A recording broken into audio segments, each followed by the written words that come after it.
Hello and welcome back to another episode. Now yesterday something really rather funky arrived in the post, and that is my copy on DVD of the movie Atari Game Over.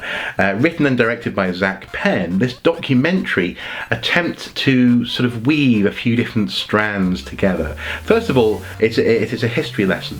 We learn about the rise and tremendous unravelling of the Atari company, in particular surrounding the Atari 2600 machine.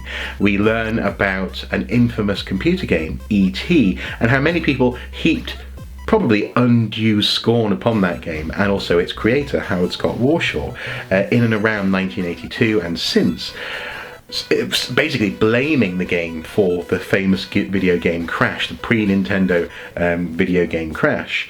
And this is also as well a documentary which examines an excavation that took place a few years ago at the Alamogordo landfill, where famously, again infamously really, the remnants of computer games, Atari machine parts, and basically a warehouse clearance was dumped in a I suppose an attempt just to get rid of useless stock. Suddenly the bottom fell out of the Atari 2600 market, and Atari were left with little choice other than to dump this, as one of the people in the documentary says, this useless, worthless product. The film is, for me at least, very entertaining. I have always been curious about this particular period. I've heard so much about the video game crash. Growing up, it was something which obviously happened really before my time. My first home system was the Sega Mega Drive. That by then the NES and for example the SNES, people were getting into the next wave of video game and video gaming. So really, Atari and things like the Commodore were someone else's bag, maybe, you know. But I've always been curious about it, and this was an opportunity to learn about what was Atari, where did it come from, what influence did it have, for example, the influence on the Apple company, and also as well how seemingly overnight, but not overnight, the Atari company just imploded. Now, this movie makes the point, the very specific point in fact, that Atari was not murdered. Rather, it was a case of suicide. Atari grew too big and made a truly ridiculous $22 million bet, basically. It wasn't even a deal, it was a bet. They bought the license for the E.T. Film franchise, and in order to make money back on that, they had to sell millions and millions of copies of the game, which they only gave the game designer, Howard Scott Warshaw, 5 weeks to design. Atari drove themselves off a cliff and expected one man to save them. Or rather, one man, because he had so far really performed extremely well with a game such as Yar's Revenge. One man to continue the onwards and upwards trajectory, and it didn't happen. This film actually charts, in particular, I really found moving. It charts the effect that these events had on Howard Scott Warshaw. The fact that this man, who really should be up there with the greats, he should be being celebrated along with people like Steve Jobs. The fact that this man is now somewhat shunned is the wrong word, but certainly forgotten by the mainstream gaming industry. For example, the video game awards and whatever, museums out there which honour people like Miyamoto and Mario. They really should be thinking about honouring what came before. And there's an analogy used actually in this film, which is the first penguin. That's actually Howard Scott Warshaw, in many ways, was this innovator who had to be the first penguin who dove in to the icy waters. He was consumed by a ravenous seal, or more to the point, a ravenous and collapsing market, and blamed for that collapse by some people. But he paved the way for other penguins to be safe to dive in and to innovate and to move on. Innovation was really a key point of this movie. It really highlighted things like, for example, the first video game Easter eggs. I loved that. I absolutely loved hearing about that, and the opportunity to learn, I suppose, about what set up the era of gaming which I love was very welcome. There are a few weaknesses in this film. I think the key weakness really is actually Zach Penn himself. At times the writer-director gets in the way. He's a narrator as well in this piece, and sometimes his humour comes across, well, frankly, it doesn't really come across. Sometimes it just lands very flat. He thinks, I know what he's doing. He's trying to be a sort of Joss Whedon type character where he's making a joke which is deliberately going to land a little bit flat, but we will chuckle. I didn't find myself chuckling when he was asking, frankly, just stupid questions about machinery in the background and getting very dry and matter-of-fact answers from the people that he was questioning. He was sort of saying, well, can't we just have that machine there anyway, even though it's useless? And the guy was like, no, not least because it would cost hundreds of, if not thousands of dollars to have. So at times, really, Zack got in the way of his own movie, and that was kind of frustrating. That said, though, broadly speaking, I liked him. I liked his approach to this piece. I liked his passion. I also liked the fact that he was quite open about the fact that he's written and been involved in the making of some dodgy computer games in the past. For example, Wolverine games, this kind of thing. So he was an interesting hit and miss character, in the context of the film, this character, but as a hit and miss presence, I would say. And really, next to the amazing interviews with people like Howard Scott Warshaw, with the directors of Atari at the time, he does stick out like a sore thumb, and perhaps should have removed himself a little bit from this pet project of his. But broadly speaking, it is a success. The look of the film is accomplished. It is obviously borderline professional and amateur. It is pitched perfect in that sense.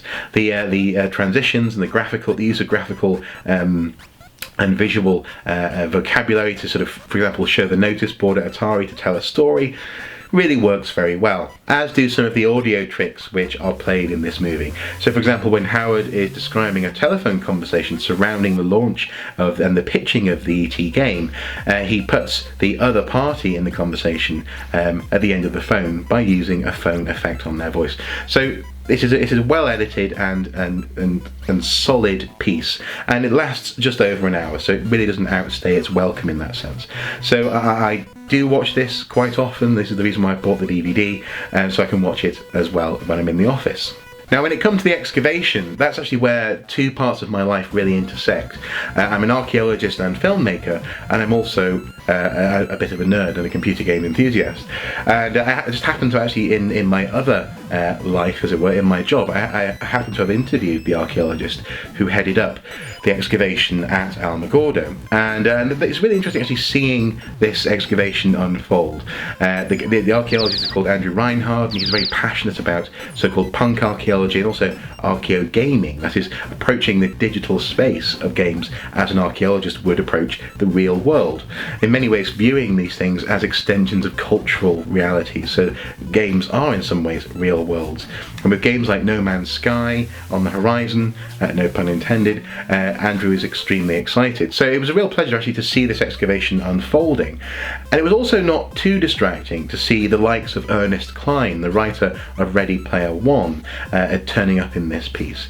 He really, I suppose, represents what this moment in gaming history represents. He was heavily inspired by obviously the years of the Atari console in his novel, and his presence is kind of as a voice of the nerd. He's like a meta nerd, explaining really, as he says, that nerdism in this instance isn't just nerdism, it's actually enthusiasm. If people love something, then that love is worthwhile honouring. So really his presence isn't too distracting. I know some other people have watched this movie and really go, why the hell is he in there? But I think there is a good reason for him to be part of the narrative, as it were. But that really is my main problem with this piece, and that is that it is undeniably a narrative.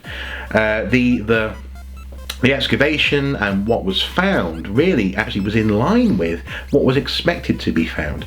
The contents of the dump were really rather well documented at the time. We knew that there wasn't going to be just, for example, E.T. games.